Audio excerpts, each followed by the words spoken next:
Affaire numéro 3. Mon beau-frère a gâché notre vie.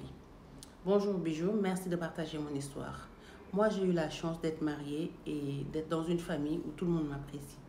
Mes beaux-parents, belles-sœurs, beaux-frères, tout le monde m'apprécie. Dans notre famille, tout se passait très très bien. On était en symbiose, on était heureux.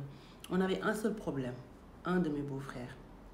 En fait, si tu veux, on est dans une famille très très religieuse, sauf ce beau-frère-là qui est un peu la brebis galeuse. Lui, il n'aimait pas du tout tout ce qui était en liaison avec la religion.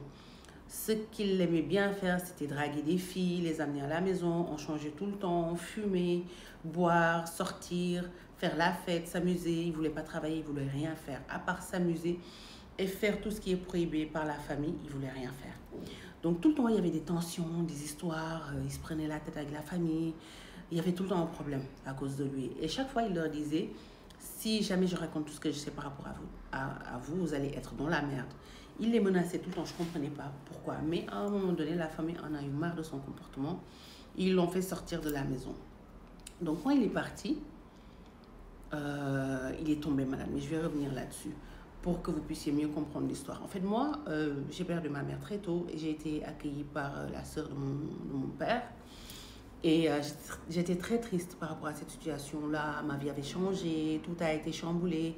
Et heureusement, quelques semaines après mon arrivée, il y a une famille qui s'est installée à côté et il y avait une jeune fille de mon âge qui avait la même tristesse que moi dans les yeux. Donc du coup, ça nous a rapprochés. On est devenus les meilleurs amis du monde. Elle savait toute ma vie. Moi, je savais toute sa vie, sauf du village d'où elle venait. Elle refusait d'en parler, refusait de dire le nom du village. Elle ne voulait pas dire ce qui s'est passé. Elle disait juste si tu savais ce qu'ils nous ont fait. Mais elle n'allait pas plus loin. Bon, puisque ça la rendait triste, je ne voulais pas insister. Donc du coup, on était devenus les meilleurs amis du monde. Je dormais chez elle, elle dormait chez moi, vice-versa, tu vois. Et à un moment donné, son grand frère est venu, a dit qu'il voulait m'épouser. Moi, j'étais hyper heureuse parce que ça faisait longtemps que j'étais amoureuse de lui. Et les familles étaient super, super contentes. Ils étaient d'accord. On a fait les démarches de mariage et tout. À un moment donné, il fallait faire la fête. On est allé pour acheter les tissus. Donc, il y a une amie de ma tante, du coup, qui habitait dans le quartier. Elle l'a appelé pour nous accompagner. Elle est venue avec une dame. Et la dame, dès qu'elle a vu ma copine, elle l'a insultée déjà. Elle l'a appelée par un autre prénom. Et elle lui a demandé ce qu'elle faisait ici. Est-ce qu'elle cherchait à manger quelqu'un? J'étais choquée. Et ma copine était partie en courant. J'ai essayé de l'appeler, elle ne décrochait pas. La dame a dit, si vous saviez, cette famille, ils étaient dans mon village, ils ont mangé tellement de gens, ils ont bouffé tout le monde. C'est pour ça qu'on les a virés du village. Et ils sont venus là pour épouser votre fille. Si vous êtes d'accord, moi je ne suis pas dans ça. Je pars tout de suite. Elle est partie. Ma tante était choquée. Elle est restée pendant longtemps dans la chambre avec sa copine. Elles ont discuté. Puis elle est allée voir ma belle-mère. Elles ont bien parlé. Et elle est revenue. Elle m'a dit, il n'y aura pas de problème avec ton mariage. C'est juste de la diffamation. Ils sont juste victimes de diffamation, mais ils n'ont rien fait du tout. Donc on s'est mariés, donc tout se passait bien, comme je vous ai dit, sauf avec mon beau-frère. Et à un moment donné, on l'a fait sortir de la maison. Sauf que quand il est sorti, il faisait du n'importe quoi. Franchement, tout ce qui est interdit, il faisait dans la chambre qu'il avait pris à côté. Et à un moment donné, il était tombé malade, il maigrissait, il devenait bizarre, on n'a pas compris ce qu'il avait. Et la famille ne l'a pas soutenu, personne n'y allait. Moi, je voulais y aller, mais puisque bon, c'était ma famille, mais c'était eux les plus proches, ils n'y allaient pas. Je trouvais bizarre d'y aller moi-même. Et comme il se sentait abandonné, il en parlait, il disait que sa famille ne l'aimait pas, que personne ne venait l'aider, qu'il était tout seul. Et un beau jour, on le voit débarquer à la maison. Il est venu tout maigre, tout bizarre. Il a commencé à se déshabiller. On dirait qu'il était en transe. Il a commencé à parler, à dire des noms de gens du quartier qui étaient malades ou décédés. Il disait qu'ils n'étaient pas malades, ils n'étaient pas morts naturellement. C'est sa famille qui les a mangés, que c'était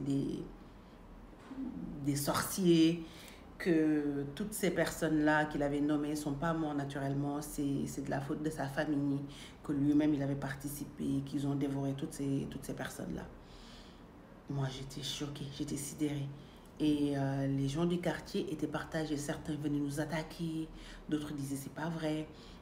Lui, il a été coursé par ses frères, il est parti et il a disparu. On ne sait plus où est-ce qu'il est parti. Les gens nous attaquaient de toutes parts. Et à un moment donné, la police est même venue. Et les gens pleuraient dans la famille, d'autres criaient, d'autres se disputaient. Moi, j'étais là. Je ne pouvais même pas réagir. Et on essayait de trouver une solution. Est-ce qu'on restait dans ce quartier? Est-ce qu'on partait? Mon mari n'était pas d'accord parce qu'il disait qu'il ne pouvait pas fuir tout le temps alors que ce n'était pas vrai, tout ce qu'on racontait était faux. Et d'un coup, la famille de ma mère a débarqué. Ils sont venus dire qu'ils n'avaient pas d'enfants à dévorer. Donc, ils étaient venus pour mettre fin à ce mariage-là. Moi, je ne voulais pas. Mon mari ne voulait pas. Ma tante ne voulait pas. Personne ne voulait, mais ils nous ont forcés. Ils ont brisé mon mariage, ils ont brisé mon couple. Ils m'ont pris, ils m'ont ramené au village. Et comme je me révoltais que je voulais revenir à Dakar pour retrouver mon mari, ils m'ont attachée comme une folle. À un moment donné, j'en ai eu marre de me révolter. J'ai fait, je vais faire semblant d'être d'accord avec eux jusqu'à ce qu'ils me libèrent. Dès qu'ils m'ont libérée, je suis partie en courant. Je suis revenue chez mon mari pour le retrouver et tout. Quand je suis arrivée, il n'y avait plus personne dans la maison. Personne ne sait où est-ce qu'ils sont partis. Déjà dans le quartier, personne ne voulait me dire. Mais ils n'ont même pas dit à ma tante où est-ce qu'ils partaient. Du coup, je ne sais plus où est-ce qu'il était. Et comme j'ai peur que les gens du village reviennent me chercher, je suis repartie de chez ma tante. Maintenant, je suis dans les rues de Dakar. Je gère partout, je ne sais pas où aller, je ne sais pas quoi faire, je ne sais pas comment retrouver mon mari, je ne sais pas quoi faire de ma vie. J'avais une vie belle, une vie heureuse, j'étais épanouie et mon beau-frère a tout gâté. Et je ne sais même plus où est-ce qu'il est, comment je peux faire, comment je reprends ma vie en main et comment je retrouve mon mari. Merci beaucoup.